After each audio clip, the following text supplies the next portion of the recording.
Ladies and gentlemen, Mr. Speaker, Prime Minister, dear Justin, members of the government, members of the parliament, all distinguished guests, friends. Before I begin, I would like you to understand my feelings and feelings of all Ukrainians, as far as it is possible. Our feelings over the last 20 days. 20 days of a full-scale aggression of Russian Federation after 8 years of fightings in Donbass region. Can you only imagine?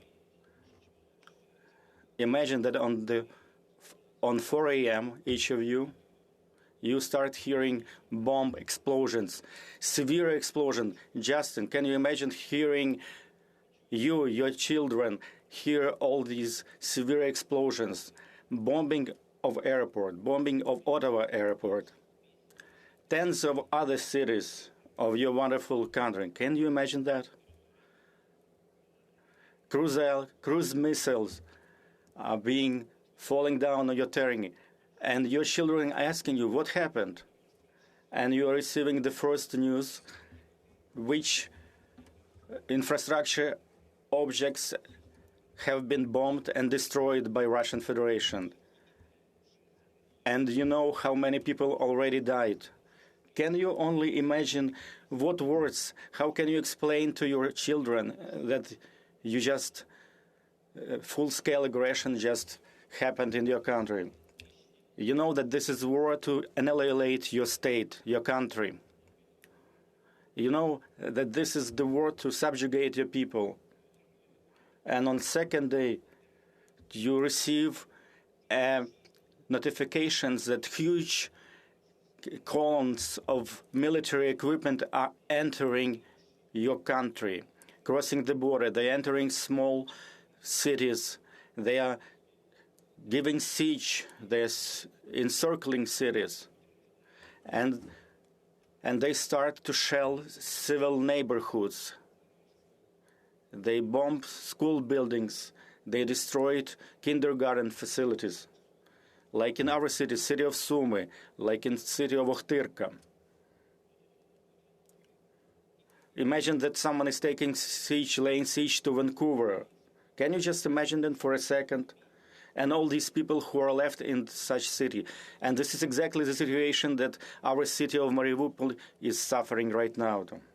And they are left without heat or hydro, or without means of communicating, almost without food, without water, seeking shelter in bomb shelters.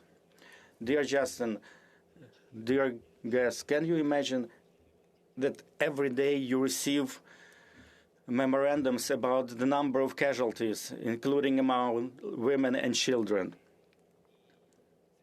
You've heard about the bombings. Currently, we have 97 children that died during this war. Can you imagine famous CN Tower in Toronto?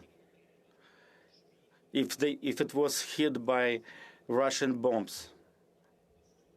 Of course, I don't wish this on anyone, but this is our reality in which we live. We have to contemplate, we have to see where the next bombing will take place.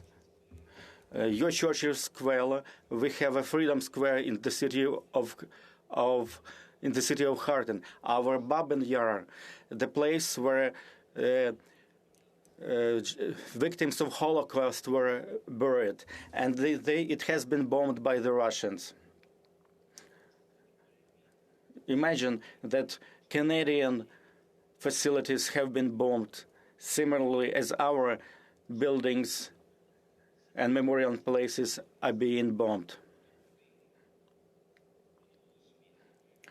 A number of families have died.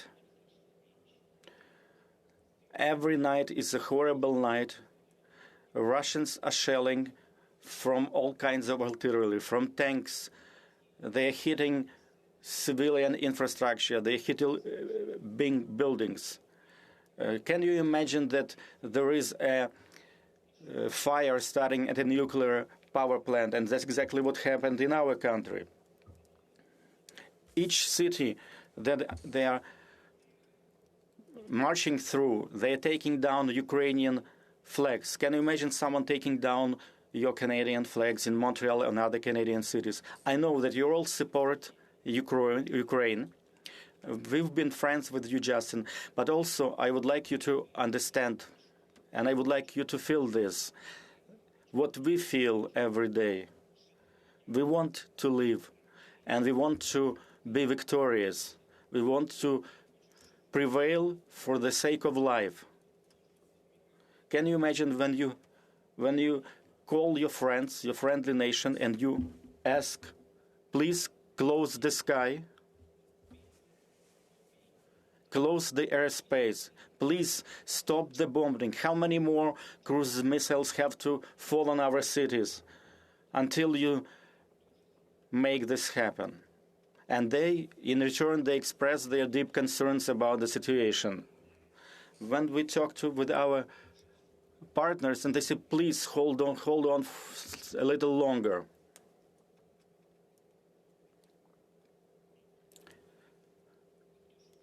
Some people are talking about trying to avoid the escalation. And at the same time, in response to our aspiration to become members of NATO, we also do not hear a clear answer. Sometimes we don't see obvious things. It's a dire straits, but it also allowed us to see who our real friends are over the last 20 days, and as well 8 previous years. I am sure that you've been able to see clearly what's going on, and I'm addressing all of you. Canada has always been steadfast in their support. You've been a reliable partner to Ukraine and Ukrainians, and I'm sure this will continue. You've offered your help, your assistance at our earliest request. You supply us with the military assistance, with humanitarian assistance. You've imposed serious sanctions. At the same time, we see that, unfortunately, they did not bring the end to the war. You can see that our cities like Kharkiv, Mariupol, and many other cities are not protected just like your cities are protected. Edmonton, Vancouver. You can see that Kyiv is being shelled and bombed. Ivano-Frankivsk. It used to be, we were a very peaceful country, peaceful cities, but now they're being constantly bombarded. Basically, what I'm trying to say that you all need to do more to stop Russia, to protect Ukraine, and by doing that, to protect Europe from Russian threat. They're destroying everything, memorial complexes, schools, hospitals, housing complex. They already killed 97 Ukrainian children. We are not asking for much. We're asking for justice, for real support, which will help us to prevail, to defend, to save life all of the world. Canada is leading in these efforts, and I'm hoping that other countries will follow the same suit. We're asking for more of your leadership, and please take greater part in these efforts, Justin and all of our friends of Ukraine, all friends of the truth. Please understand how important it is for us to close our airspace from Russian missiles and Russian aircrafts. I hope you can understand. I hope you can increase your efforts. You can increase sanctions so they will not have a single dollar to fund their war effort. Commercial entities should not be working in Russia. Probably you know better than many in any other countries that this attack on Ukraine, it's their attempt to annihilate Ukrainian people, and there is nothing else to it. This is their main objective. It's actually the war against Ukrainian people. And it's an attempt to destroy everything that we as Ukrainians do.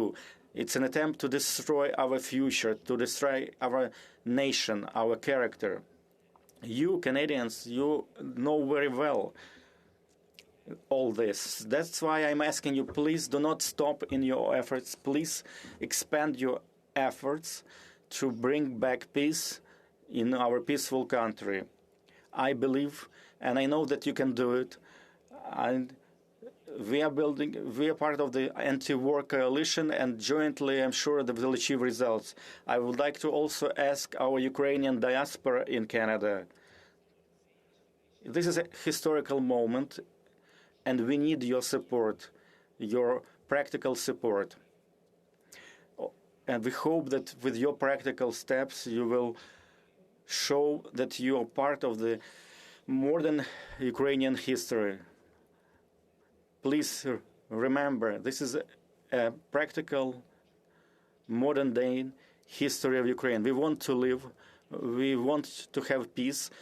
I'm grateful to every one of you in the Parliament of Canada who is present there, to every Canadian citizen. I am very grateful to you, Justin. I am grateful to Canadian people, and I am confident that together we will overcome and will be victorious. Glory to Ukraine. Thank you to Canada.